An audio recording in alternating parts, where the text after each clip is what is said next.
निर्धारण प्रक्रिया, pricing processor.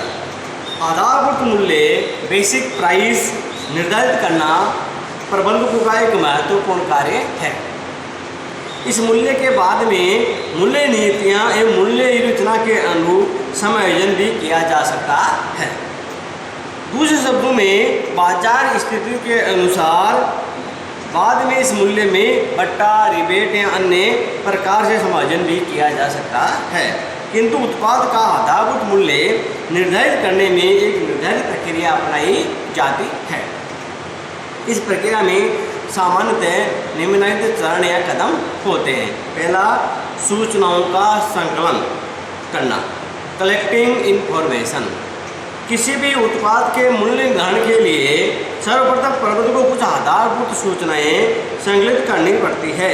ये सूचनाएं उन सभी घटकों से संबंधित होनी चाहिए जिनका किसी उत्पाद के मूल्य पर प्रभाव पड़ सकता है। सामान्यतः निम्नलिखित घटकों या पहलू से संबंधित सूचनाएं संकलित की जाती है। उत्पादन लागत, उपभोक्ताओं की संतुष्टि का स्तर, उपभोक्ताओं के लिए उत्पाद का महत्व, प्रतिस्पर्धी संस्थाओं की मूल्य नीति एवं व्यूहरचना तथा मूल्य निर्धारण विधि, राजकीय नियम एवं नीतियाँ, विदेशी सहयोग के अनुबंध की शर्तें यदि कोई हो तो, और आपूर्तिकर्ताओं की शर्तें यदि कोई हो। इन सभी सूचनाओं को संकलित कर लेने के बाद मूल्य निर्धारण को प्रभावित करने वाले सभी घटकों एवं उनके प्रभावों को समझना सरल हो जाता है। ये सभी सूचनाएं मूल्य निर्धारण के लिए सुदृढ़ आधार प्रदान करती है।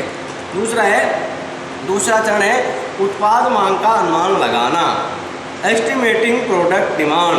आवश्यक सूचनाएं एकत्रित कर लेने के बाद प्रबंधकों को अपने उत्पाद की मांग का अनुमान लगाना चाहिए। मांग का अनुमान लगाने के लिए प्राय 2 कार्य करने पड़ते हैं।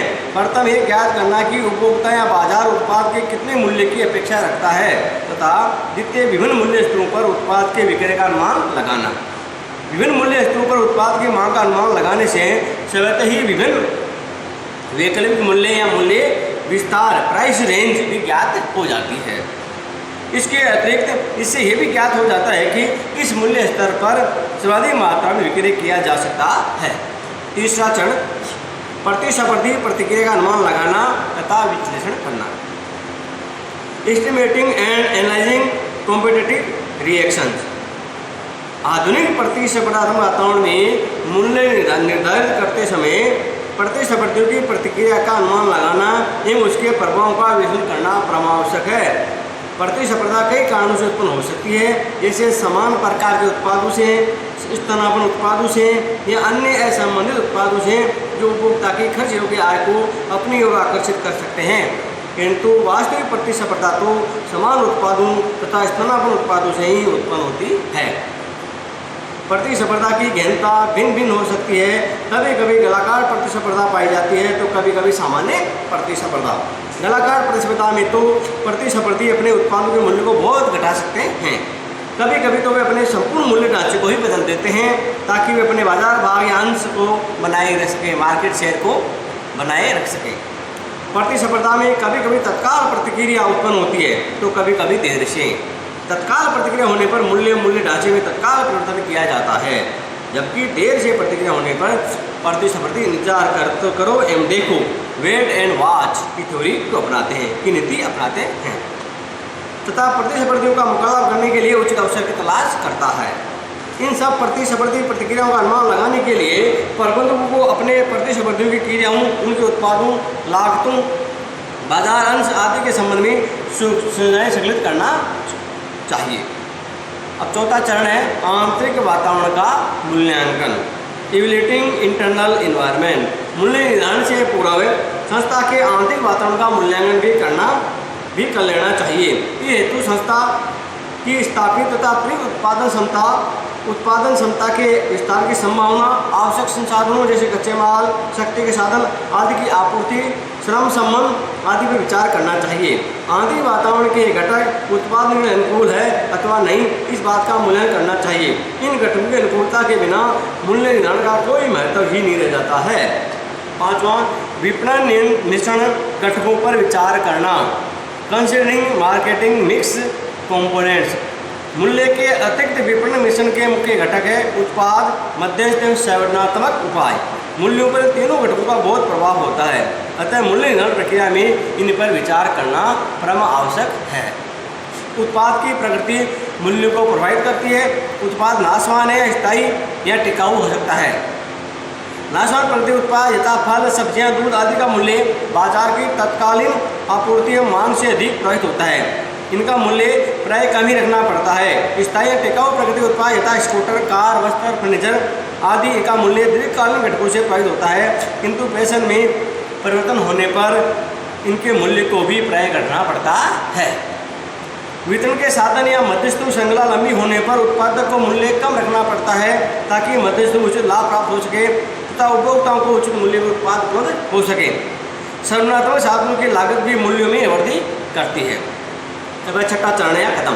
बाजार अंश निर्धारित करना, एस्टेब्लिशिंग मार्केट शेयर्स। प्रबंधकों को मूल्य निर्धारित करते समय अपने बाजार अंश को भी निर्धारित करना चाहिए। उन्हें अपने संभावित मूल्य को ध्यान में रखकर ही अपने बाजार अंश को निर्धारित करना चाहिए। सामान्यतः कम मूल्य से अधिक बाजार अंश प्राप्त किया जा सकता है, जबकि अधिक मूल्य से बाजार अंश कम हाथ आता है। बाजार का अंश अन्य घटकों से भी प्रभावित होता है, जैसे उत्पाद की प्रकृति, उत्पादन क्षमता, संवर्धनात्मक साधनों का उपयोग आदि। अतः उन घटकों को भी ध्यान में रखकर बाजार अंश का अनुमान लगाना चाहिए। सातवां कदम, मूल्य नीतियों एवं व्यूहरचनाओं का चयन, selecting pricing policy and strategies. मूल्य निर्धारण प्रक्रिया का अगला चरण है मूल्य नीतियों एवं व्यूहरचनाओं का निर्धारण या उनका चयन करना। बाजार में कई प्रकार के मूल्य नीतियाँ एवं व्यूहरचनाएं प्रसिद्ध है। प्रबंधक को उनमें से अपने लिए उचित नीतियों का चयन करना पड़ता है। उचित नीतियों एवं व्यूहरचना का चयन करके ही बाजार में अपेक्षित सफलता प्राप्त की जा सकती है। ऐसी कुछ नीतियाँ व्यूहरचनाओं का उल्लेख हम आगे के अध्याय में करेंगे। आठवां कदम, मूल्य निर्धारित करना, सेटिंग द प्राइसेस। उपयुक्त सभी चरणों को सफलतापूर्वक पूरा कर लेने के बाद उत्पाद का मूल्य निर्धारित किया जाता है। मूल्य निर्धारण की अनेक विधियाँ हैं, उनमें से अपने उद्देश्यों और आवश्यकताओं के अनुसार किसी विधि का चुनाव किया जा सकता है। इसके अतिरिक्त मूल्य निर्धारण करते समय प्रतिस्पर्धियों की प्रतिक्रिया, राजकीय नियम, प्रबंधकीय नीतियाँ, संस्था का आंतरिक वातावरण, संस्था का विपणन मिश्रण आदि को ध्यान में रखना चाहिए। इतना ही नहीं, संपूर्ण बाजार के लिए मूल्य निर्धारण से पूर्व जांच विपणन करके मूल्य की बेहतर जांच भी कर लेनी चाहिए। नौवां कदम, अनुगमन करना, फॉलोअप। मूल्य निर्धारित कर लेने के बाद मूल्यों को मूल्य सूची पर चढ़ाया जाता है, किंतु मूल्य सूची पर चढ़ाने से पूर्व या बाद में उस मूल्य पर संबंधित पक्षकारों की प्रतिक्रिया जानने के लिए अनुगमन करते रहना चाहिए। उपभोक्ताओं, मध्यस्थों के, संस्था के विक्रेताओं आदि से प्रतिक्रिया प्राप्त करने का निरंतर प्रयास करना चाहिए तथा उपयुक्त समय आने पर उस मूल्य में संशोधन की आवश्यकता पर विचार करना चाहिए। इस प्रकार ये मूल्य निर्धारण की एक प्रक्रिया है। अब है मूल्य नीतियाँ एवं व्यूहरचनाएं, प्राइसिंग पॉलिसीज एंड स्ट्रेटेजीज। मूल्य निर्धारण की अनेक नीतियाँ तथा व्यूहरचनाएं प्रचलित हैं। उनमें से कुछ प्रमुख नीतियों व्यूहरचनाएं निम्नानुसार है। पहली, नवीन उत्पाद या बाजार प्रवेश मूल्य नीतियाँ या व्यूहरचनाएं, जिसमें आती है मलयता मूल्य नीति का बाजार वेधन या वेधन मूल्य नीति। दूसरी है उत्पाद मिश्रण मूल्य नीतियाँ व व्यूहरचनाएं। इनमें शामिल है उत्पाद श्रृंखला मूल्य नीति, वैकल्पिक उत्पाद मूल्य नीति, पूरक या संबद्ध उत्पाद मूल्य नीति, उप उत्पाद मूल्य नीति और उत्पाद समूह मूल्य नीति। अब तीसरी है विशिष्ट मूल्य नीतियाँ एवं व्यूहरचनाएं। इनमें निम्नलिखित नीतियाँ शामिल है, एक समान मूल्य नीति, मूल्य श्रृंखला नीति, विषम या अनोखी मूल्य नीति, परिवर्तनशील मूल्य नीति तथा लीडर मूल्य नीति। और चौथा है मूल्य समायोजन नीतियाँ व योजनाएं। इसमें निम्नलिखित व्यूहरचनाएं नीतियाँ सम्मिलित है। पहली, बट्टा तथा भत्ता मूल्य नीति। दूसरी, विविधात्मक मूल्य नीति। तीसरी, मनोवैज्ञानिक मूल्य नीति। चौथी, संवर्धनात्मक मूल्य नीति। और पांचवी, उपयोगिता अवबोध मूल्य नीति। और छठी, भौगोलिक मूल्य नीति। और सातवीं, अंतर्राष्ट्रीय मूल्य नीति। इस प्रकार इन 5 आधारों पर मूल्य नीतियाँ व्यूहरचनाएं होती है, जिनके आधार पर अपन इनका विस्तृत अध्ययन करते हैं। पहली है नवीन उत्पाद या बाजार प्रवेश मूल्य नीतियाँ या व्यूहरचनाएं। न्यू प्रोडक्ट और market entry pricing policies and strategies. नवीन उत्पाद से तात्पर्य ऐसे उत्पाद से जिस बाजार में पहली बार प्रवेश करवाया जा रहा हो। ऐसे उत्पाद 2 प्रकार के हो सकते हैं, विद्यमान उत्पाद की नकल वाला उत्पाद या अभिनव उत्पाद। इन दोनों ही उत्पादों के मूल्य निर्धारण की नीति एवं योजना भिन्न भिन्न पाई जाती है। विद्यमान उत्पाद की नकल वाले उत्पाद ने जब कोई संस्था किसी विद्यमान उत्पाद की नकल करके किसी उत्पाद की विकास श्रृंखला का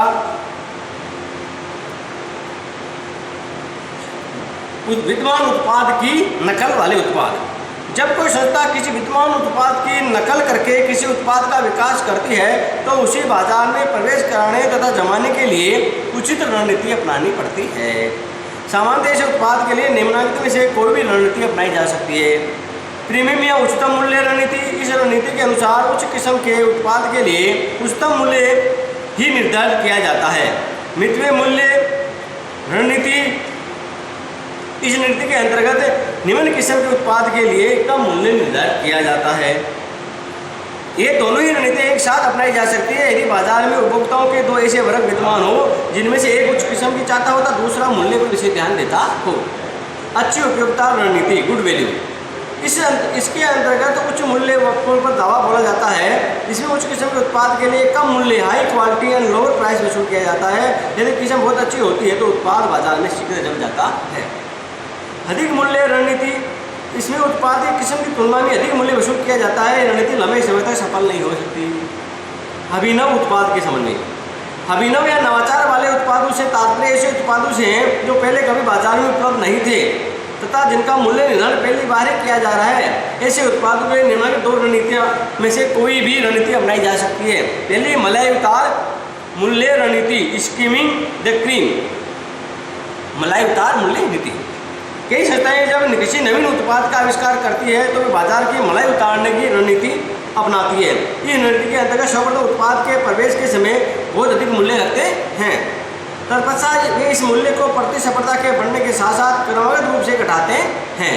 इस प्रकार वे बाजार की परत दर परत मलाई उतारते जाते हैं। जब बाजार में कई प्रतिस्पर्धी उत्पाद उपलब्ध हो जाते हैं तो वे इस नीति को छोड़ देते हैं। उदाहरण से आजकल हमारे देश में सेलुलर फोन, इंटरनेट आदि में मलाई उतार नीति का उपयोग किया जा रहा है। जिस शहर में इनकी सुविधा पहली बार उपलब्ध होती है वहाँ पर प्रारंभिक शुल्क अधिक लिया जाता रहा है। जो जो प्रतिस्पर्धा बढ़ रही है उनके शुल्क में भी कटौती होती जा रही है। इन सेवाओं को प्रदान करने वाली संस्थाएं भी अभी तक परत दर परत मलाई उतारती ही जा रही है। इससे पूर्व हमारे देश में कंप्यूटर, हार्डवेयर, सॉफ्टवेयर के उत्पादकों ने भी इस नीति को अपनाया था। लाभ या उपयोगिता। यह रणनीति निम्नलिखित दशाओं में लाभदायी या उपयोगी सिद्ध हो सकती है। उत्पाद की किस्म बहुत अच्छी हो, उत्पाद की छवि बहुत अच्छी हो, उस मूल्य पर उत्पाद क्रय करने वाले उपभोक्ता पर्याप्त मात्रा में हो, कम मात्रा में उत्पादन करने पर भी उत्पादन लागत में विशेष वृद्धि न होती हो, उत्पाद का पेटेंट किया हुआ हो, उस उत्पाद का स्थानापन्न या प्रतिस्पर्धी उत्पाद शीघ्र बाजार में उपलब्ध होने की संभावना न हो, स्थानापन्न उत्पाद का मूल्य भी संस्था द्वारा निर्धारित मूल्य से कम नहीं रखा जा सकता हो। बाजार वेधन या वेधन मूल्य रणनीति, मार्केट पेनिट्रेशन प्राइसिंग स्ट्रेटेजी। बाजार वेधन मूल्य नीति के अंतर्गत नए उत्पाद को बाजार में प्रवेश कराने के तथा जमाने के लिए उसका प्रारंभिक मूल्य अपेक्षाकृत कम रखा जाता है। इससे नया उत्पाद बाजार को भेद कर या वेध कर उसमें प्रवेश कर सकता है। इसे मूल्य नीति के प्रमुख उद्देश्य निम्नानुसार है।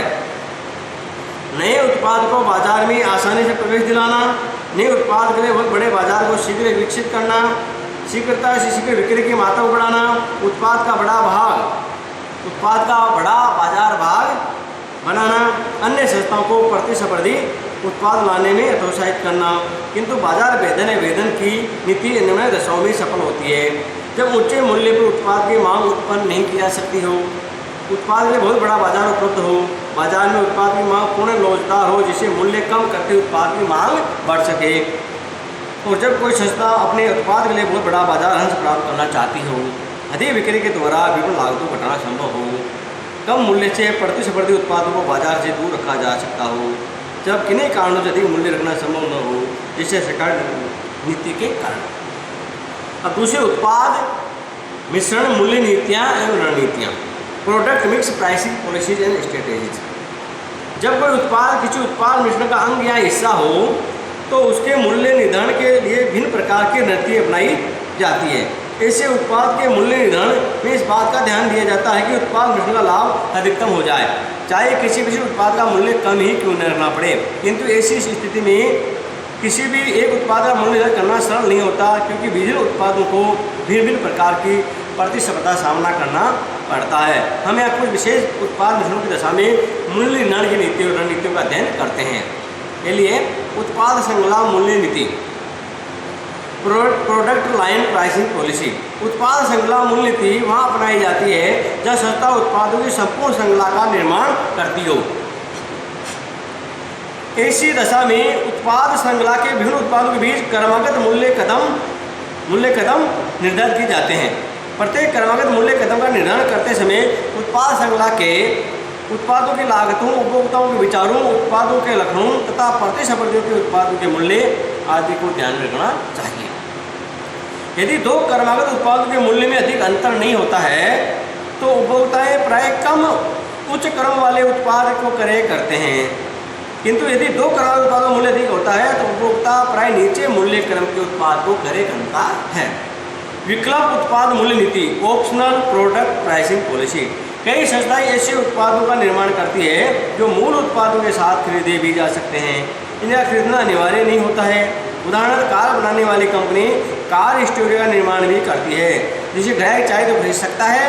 दूसरे शब्दों में स्टीरियो विकल्प उत्पाद है। कुछ कंपनियां मुख्य उत्पाद का मूल्य अधिक रखती है जबकि विकल्प का मूल्य कम रखती है, इसी विकल्प उत्पाद स्वतः बिकने लगता है। कुछ कंपनियां इसके विपरीत करती है तथा विकल्प उत्पाद का मूल्य अधिक रखती है। ऐसा तब किया जाता है जबकि मूल उत्पाद का मूल्य पहले से ही बहुत अधिक हो तथा उसमें भारी प्रतिस्पर्धा हो। इसलिए पूरक या सम्मत उत्पाद मूल्य नीति, कोऑप्टिव प्रोडक्ट प्राइसिंग पॉलिसी। कुछ उत्पाद मूल्य उत्पाद से संबंध या उसके पूरक होते हैं। उदाहरण रेजर के लिए ब्लेड, कंप्यूटर के लिए सॉफ्टवेयर आदि। संस्थाएं सामान्यतः मूल उत्पाद का मूल्य कम रखती है तथा संबंध या पूरक उत्पाद का मूल्य अधिक रखती है। इसका प्रमुख कारण ये है कि मूल उत्पाद एक बार बिकता है जबकि उसके पूरे या संबंध उत्पाद की बार बार मांग आती है। इससे अंततः अधिक लाभ होता है। सेवा उद्योगों में इस नीति को द्विघटक मूल्य नीति, टू पार्ट प्राइसिंग के नाम से भी जाना जाता है। इस नीति के अनुसार सेवा के शुल्क को दो भागों में बांटा जाता है। प्रथम स्थायी शुल्क तथा द्वितीय परिवर्तनशील उपयोग शुल्क। एक टेलीफोन सेवा में हमारे देश में इसी प्रकार की मूल्य नीति अपनाई जाती है। टेलीफोन के लिए मासिक किराया स्थायी शुल्क है जबकि प्रतिकाल शुल्क काल संख्या के अनुसार परिवर्तनीय है। आजकल मनोरंजन पार्कों में भी यही मूल्य नीति देखने को मिलती है। वहाँ पर प्रवेश का शुल्क प्रति व्यक्ति निश्चित है। बाद में पार्क में उपलब्ध विभिन्न सेवाओं का शुल्क अलग से वसूल किया जाता है। सेवा उद्योग में भी प्राय स्थायी या निश्चित शुल्क कम रखा जाता है ताकि अधिकाधिक ग्राहकों को आकर्षित किया जा सके, किंतु अन्य सहायक सेवाओं का मूल्य अधिक रखकर अधिक लाभ कमाने नीति अपनाई जाती है। उप उत्पाद मूल्य नीति, बाई प्रोडक्ट प्राइसिंग पॉलिसी। कई उत्पादों के प्रसरण से उप उत्पाद उत्पन्न हो जाते हैं। उदाहरण के चीनी के उत्पादन में गन्ने का छिलके, शीरा आदि यदि इनकी मांग उपयोग नहीं होता है तो चीनी का मूल्य बढ़ सकता है, किंतु इनके अच्छे मूल्य बेचा या उपयोग किया जा सकता है तो उप उत्पाद भी लाभदायी हो जाते हैं। यदि उप उत्पादों का उपयोग नहीं किया जा सकता है, उनकी मांग कम होती है तो इनके कम मूल्य पर भी बेचना या ठिकाने लगाना पड़ता है। ऐसी परिस्थिति में संस्था उनको उस मूल्य पर बेचने को तैयार हो जाएगी जिससे कि उनके संगठन और सुपूर्ति की लागत में लागत तो निकल जाए, परंतु जब उप उत्पादों लाभ उपयोग किया जा सकता है या उच्च मूल्य बेचा जा सकता है तो उत्पादक अधिकतम मूल्य वसूल करके मूल उत्पाद के मूल्य को अधिक प्रतिस्पर्धी बना सकता है। उत्पाद समूह मूल्य नीति, प्रोडक्ट बंडल प्राइसिंग पॉलिसी। कभी कभी कुछ संस्थाएं अपने विभिन्न उत्पादों का समूह बनाती है और उनको कम मूल्य पर उपलब्ध करती है। उदाहरण, एक रेडीमेड कपड़ों वाली संस्था सूट, कमीज, टाई आदि को एक साथ कुछ कम मूल्य पर बेचने का प्रस्ताव कर सकती है। इसी प्रकार टेस्ट मैच के सीजन टिकट दैनिक टिकटों के सस्ते बेचे जा सकते हैं। होटल में कमरे, खाना, मनोरंजन अन्य सुविधाओं के साथ कम शुल्क पर उपलब्ध किए जा सकते हैं। इस मूल्य नीति से संस्था के सभी उत्पादों सेवाओं का विक्रय बढ़ाया जा सकता है, किंतु ऐसी मूल्य नीति तभी उपयोगी सिद्ध हो सकती है जबकि समूह उत्पादों का मूल्य पर्याप्त रूप से कम हो। इस प्रकार अपने मूल्य निर्धारण की मूल्य नीतियाँ एवं व्यूह का अध्ययन किया है, जिसमें अपने 2 प्रकार की विधियों का अध्ययन कर चुके हैं। अब बाकी विधियों का कल अपन अध्ययन करेंगे। धन्यवाद।